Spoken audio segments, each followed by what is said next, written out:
सावकाश जेव हो माधवा. तुला आवडतात ना म्हणून मुद्दाम राजगिराच्या पुऱ्या केल्या होत्या. पण तूच इथे नाहीस. मला आपले सारखे वाटत होते की संध्याकाळपर्यंत तरी तू यावास हो. आणि बघ, माझ्या मनी होते म्हणून उशिरा का होईना पण आलास. आणि माधवा, ती दाण्याची आमटी आणि वरीच्या तांदूळाचा भात मी केलाय बरे का. आणि शिंगाड्याचे थालीपीठ मी केले. हो हो हो, अहो उपवास आहे आमचा आणि येथे तर चंगळच दिसते आहे. आणि आमचे एवढे लाड केले तर आम्हासच नंतर जड जाईल. नाही, नंतर जड जाणारच रे. अरे रमेला का जमायचे असे सगळे सागर संगीत करायला. तसे नव्हे माधवा, आम्हा बायकांचे सारे काही आमच्या स्वयंपाकातच असते हो.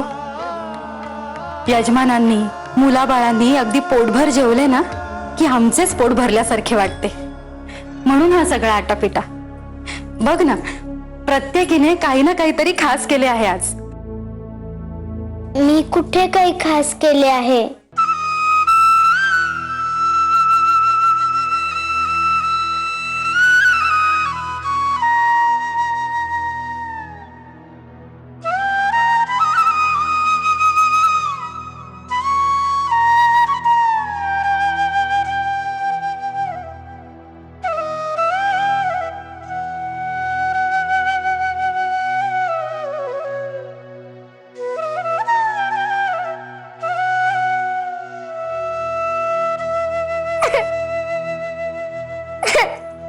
दाटुनिया येता मेघ, भरे आकाश ओंजळ, माळ ही व्रताची जपता, झाले घराचे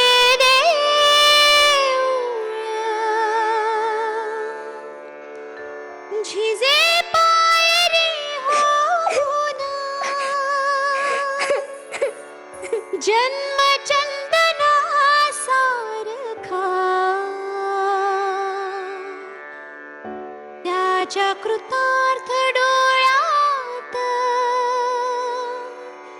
झोले उंच माझा झोका, उंच उंच.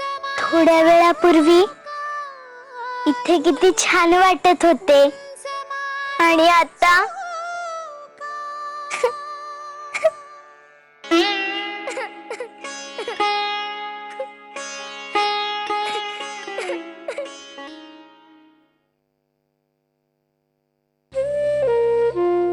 रमाबाई रडताय? Brave girl is crying. आमच्या झाशीच्या राणी अशा रडूबाई कशा काय झाल्या? आम्ही मुंबईहून लवकर परत आलो हे आवडले नाही वाटते आपणास. आता लगोरी खेळता येणार नाही, अभ्यास करावा लागेल. अरे बापरे, असेच ना? नाही, तसे नाही. आपण जेवलात? हो, अगदी फक्कड बेत होता आजचा.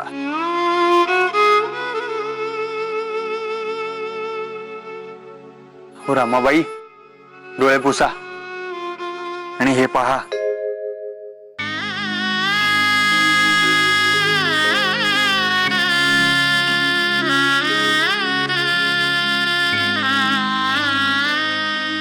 फार भूक लागली आहे, आता जेवतो.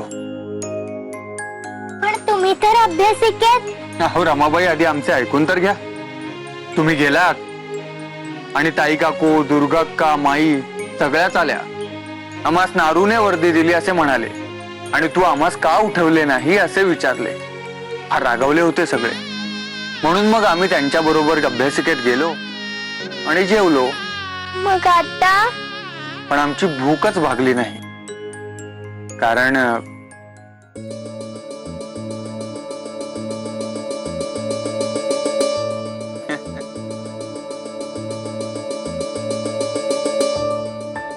स्वतः हे सारे मी केले आहे. हो का?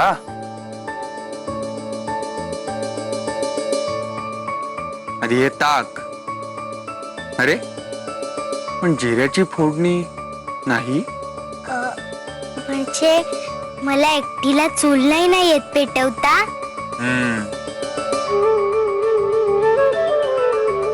वा, फक्कड झाले आहे ताक. खरे हो, अगदी खरेच. आता हे काय आहे? उकडलेल्या बटाट्याची कोशिंबीर. ताई काकूंनी केली का? नाही नाही, मीच केली आहे. ताक सुद्धा मीच केले आहे. हो, पाहू बरे.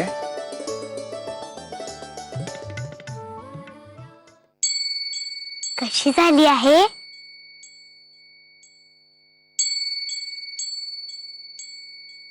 छान झाली आहे.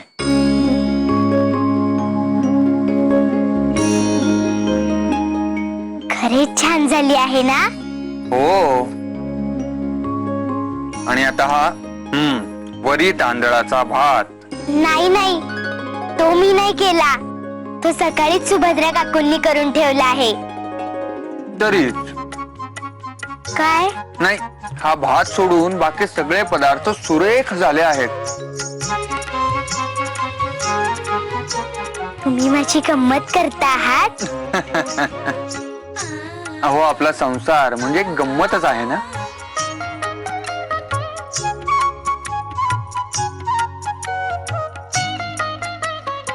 स्वतः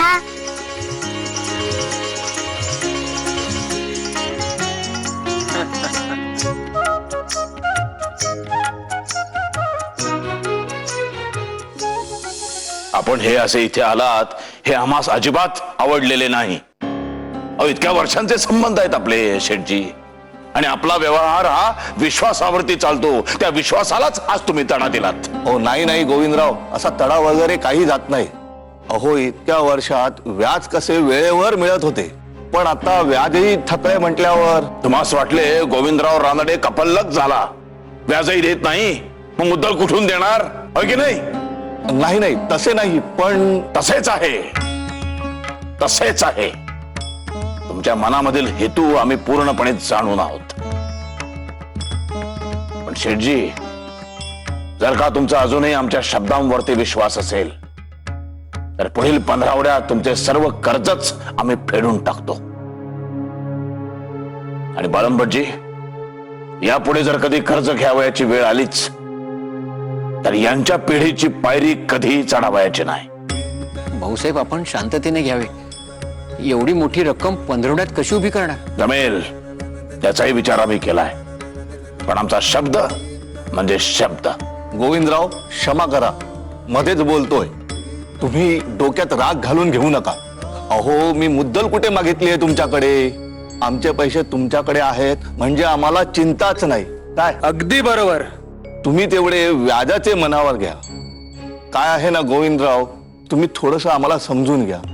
आमचे घर आहे ना, ते व्याजावरच चालते. मुद्दलची आम्हाला चिंता नाही, पण व्याज मात्र. ठीक आहे, बाळंबटजींच्या हस्ते व्याज पाठवून देतो. पण शेठजी, या कारणासाठी या घरामध्ये पुन्हा कधीही यावयाचे नाही. जी. घ्या, फराळ घ्या.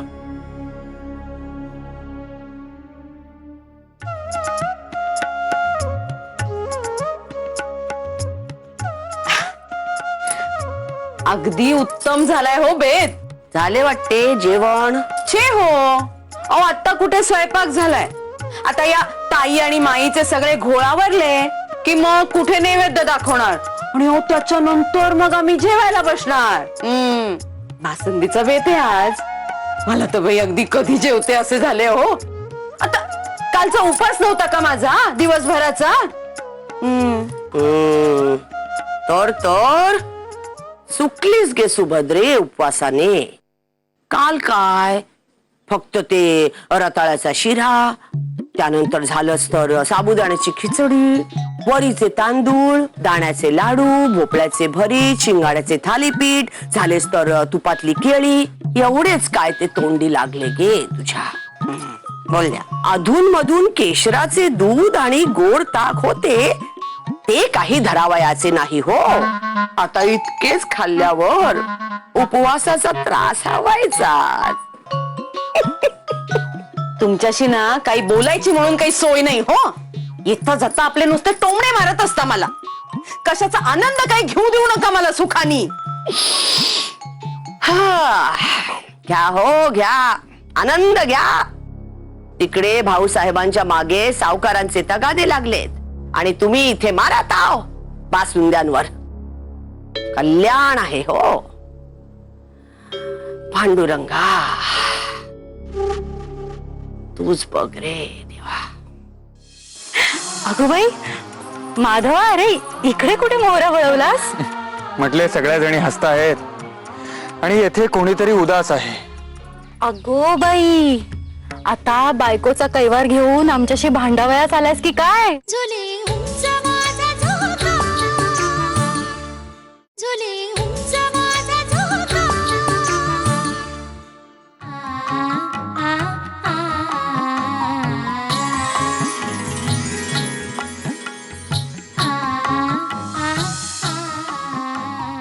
स्वतः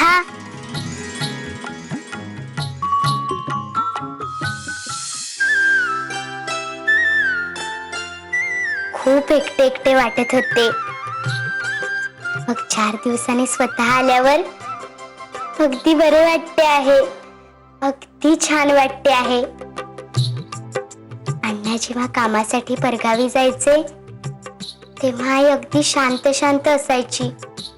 मी आईला विचारायचे, आई काय झाले?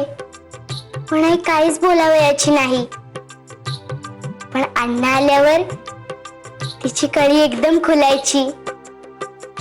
तेव्हा मला काहीच कळत नव्हते. पण काल रात्री जेव्हा स्वतः आले तेव्हा मला माझ्या आईच्या मनातील सगळे काही समजले. आज वाटते मला नवे, चंद्र सूर्य मला हवे. आज वाटते मला नवे, मी सुद्धा आता अगदी आईसारखी झाली आहे. जायचे पुढे वनात.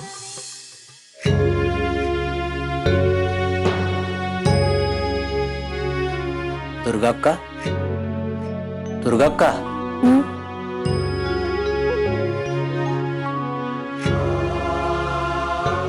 तू इथे अशी का बसली होतीस? काही नाही. दुर्गाक्का, मी मागेही तुला सांगितले होते, आपल्या प्रार्थनात जे असते ते चुकत नाही. अगं तुझ्या कपाळी जे भोग आले आहेत ते मुकाट्याने भोगल्या वाचून गत्यंतरच नाही तुला. माझी तक्रार नाहीच आहे. मुकाटच बसले होते मी इथे. मग अशी एकटी एकटी राहू नकोस. हे बघ, माधव आलाय मुंबईहून. सारी जणे त्याच्या ओवती जमली आहेत. त्यांच्यात जाऊन मिसळ म्हणजे मन रमेल तुझं. जा बघू, जास्त विचार करू नकोस, जा पटकन. मुकाट राहिले तरी चूकच, आणि 4 जणांत मिसळून हसू लागले तरीही चूकच. जगायचं तरी कशाला आमच्या सारख्यांनी? दादा आलाय म्हणून जो तो आनंदात, पण माझ्या आयुष्यात आता आनंदासाठी जागाच नाहीये. माधवा, कसा झाला प्रवास? विशेष त्रास नाही झाला. डोळे ठीक आहेत ना? हो, औषधे नेलीच होती बरोबर. बरे बाळंबटजी, आम्ही जाताना सांगून गेलो होतो त्याप्रमाणे भांडारकर फिमेल ट्रेनिंग इन्स्टिट्यूट मधून शारदा जहागीरदार येणार होत्या रमाबाईंना शिकविण्यासाठी. त्या आल्या होत्या ना, आणि नियमित येत होत्या ना. त्या आल्या होत्या, पण आपल्या घरातल्या बायकांनी त्या स्वयंपाकाच्या कामास लावले. काय? मला नाही वाटत त्या पुन्हा रमेश शिकविण्यासाठी इथे येतील. माधवा, मला तुझ्याशी 2 महत्वाच्या विषयांवर बोलायचंय. बोला. एक म्हणजे सावकार आणि त्यांचे व्याज. ते कसे फेडावायचे याचा आपणास विचार करावाच लागेल. आणि दुसरे म्हणजे दुर्गाक्का.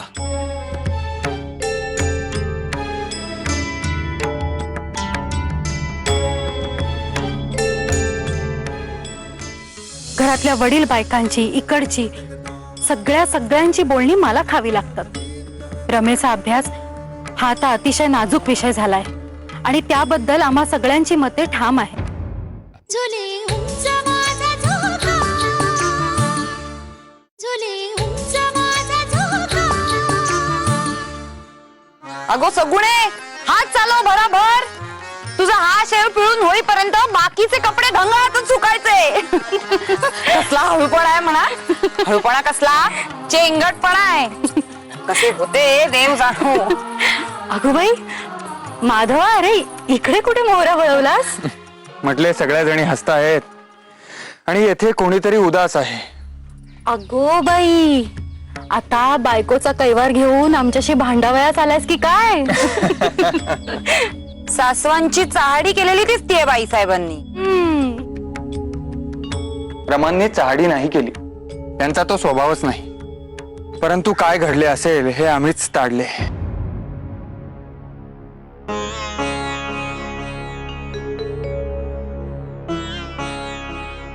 अन्नपूर्णाबाईंचे, शारदाबाईंचे येणे तुम्हास आवडले नाही याची आम्हास कल्पना आहे.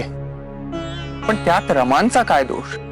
त्यांस घरी पाठवले ते आम्ही, आणि या गोष्टीचा राग मनात ठेवून विशेषतः माई तुम्ही रमांस टाळलेत हे त्यांच्या जीवास फार लागले. माधवा, रमेची तूच काळजी आहे हे पाहून खरेच बरे वाटले. पण मला सांग, मी तरी काय करू? प्रत्येक वेळी रमेला पाठीशी घालणे मला नाही हो जमायचे. घरातल्या वडील बायकांची, इकडची सगळ्यांची बोलणी मला खावी लागतात. रमेचा अभ्यास हा आता अतिशय नाजूक विषय झालाय आणि त्याबद्दल आम्हा सगळ्यांची मते ठाम आहे. त्यामुळे घरातील कामे सोडून कोणी बुके शिकेन असे म्हणेल तर ते नाही हो जमायचे. नाही नाही माई, आपला गैरसमज होतोय. तुमचे म्हणणे जर असे असेल की रमांचे घराकडे लक्ष नाही, तर आता कालचेच उदाहरण सांगतो. आम्ही मुंबईहून आलो, भुकेजलेलो असू म्हणून जेवणाचे ताट करीत होत्या. अगो बाई, हो का? म्हणजे ही मांजर घरातच घुटमळत होती तर. रमे, आम्हाला कोणालाही न उठवता माधवासाठी स्वतःच ताट तयार करत होतीस. चांगले हो चांगले. अगं, अशीच जर वागत राहिलीस तो कोण कशाला ओरडेल तूस? खरेच अशीच वाघ हो रमे. अगो, असा हूडपणा कमी करून आपल्या माणसांची काळजी घेऊ लागली तर कोण कशाला बोलेल तूस? तुझे आपले सगळे लक्ष त्या लगोरीत नाही तर बुकात. दोन्ही आपल्या कामाची नाहीत हो. माधवा, आमची लाडकी सून आहे हो. तू नको काळजी करूस.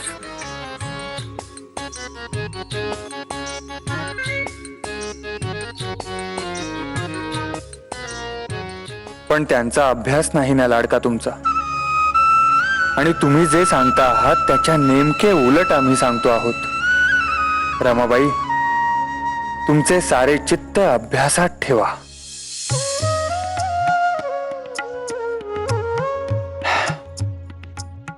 काय रमाबाई, आता तरी खुश आहात ना?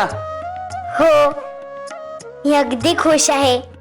खरेच मला खूप बरे वाटते आहे. माईंनी आणि ताई सासूबाईंनी मला जवळ घेतले. हे किती छान झाले ना. दुर्गा अक्का माझ्याशी पूर्वीप्रमाणे बोलत नाहीच आहेत, पण जेव्हा माई आणि ताई सासूबाई मला रागे भरतात तेव्हा मन उदास होते.